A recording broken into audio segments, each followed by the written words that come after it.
June the 14th, 2024. Guys, real quickly, you're looking at one of Home Depot's affiliate ads that pop up in the bottom of the video.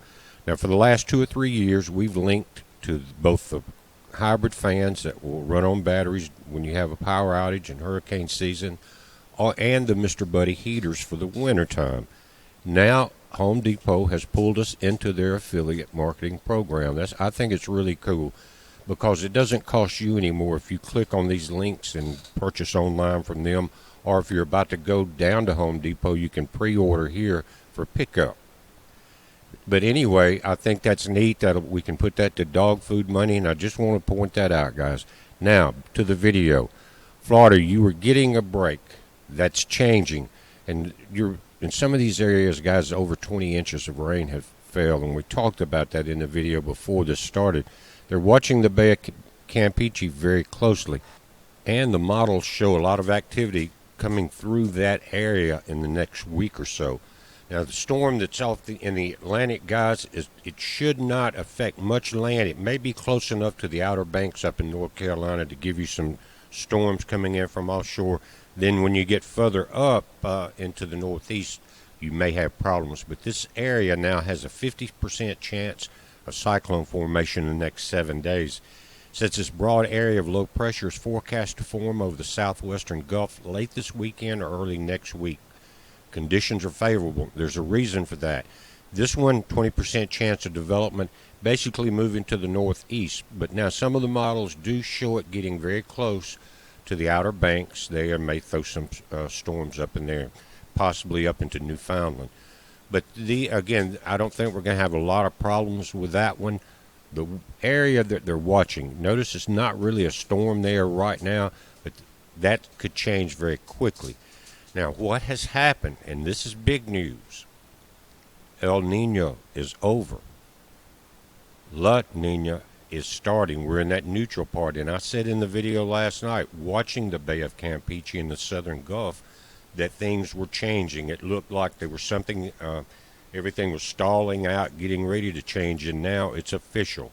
El Nino's over. So what does that mean, guys? That means we've got to watch the Atlantic for storms, and we got to watch the Caribbean and the Gulf. Now, last year during El Nino, guys, the wind kept a lot of the storms out in the Atlantic. They would come close and loop back up. That's over with. This is what's coming off of Africa, but I'm going to show you the El Nino charts. So we're going to have to pay attention. You got this storm that really hasn't formed offshore, another one behind it, but they're not going to be facing those headwinds. All of that's dying off as we speak. So now we need to watch the Atlantic very closely. But the way this is set up, guys, this is May, June, and July this year. Gray is neutral. See this? Blue is La Nina. Red is El Nino. Again, the gray is neutral. Blue is La Nina. That's what we're about to go into full-fledged. And red is El Nino. We're out of that. It's basically over. Neutral winds also are good for hurricanes because it's still not tearing the winds apart, moving from left to right. Now, over the last 30 years in the red, these are El Nino years that we're coming out of. You had 45 major hurricanes, 91.75 major hurricane days, compared to the blue in the last 30 years of La Nina's 105 hurricanes, 236 major hurricane days, twice as much landfalling hurricanes and storms as we saw last year. That's how the average is working out. Just quickly looking at the model of the storm that's off the Carolinas, and you can see pretty much going to stay offshore except we get up into around Newfoundland up in that area. Now let's take a look at the Navy model, NavGem. They're showing activity here in the Bay of Campeche over the next few days, guys, and a lot of it's being held in check in the Atlantic by this high pressure. And this is above the Cabo Verde Islands, and these storms are usually south of that make it into the Caribbean. If they come up very close to the islands themselves, a lot of times you'll see a northerly turn in these hurricanes. But this year is going to be different.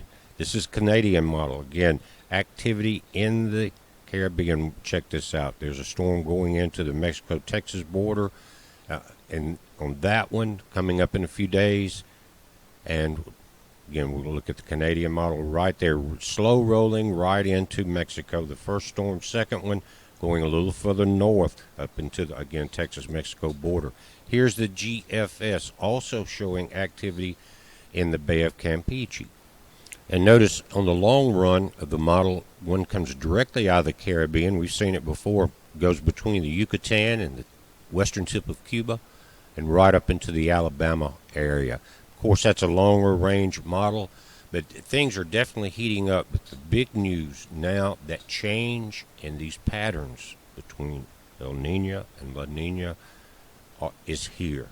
So just make all your preparations like you normally would do, but just like we've seen the last two hurricane seasons, a lot of storms turning up into the Atlantic. I don't think it's going to be that way this year, so we've kind of gotten used to that in a way, get unused to it, because with the crazy weather we've been having, we can expect nothing less than a very crazy hurricane season. We're watching it, guys. You watch it. It's a heads up. Be safe.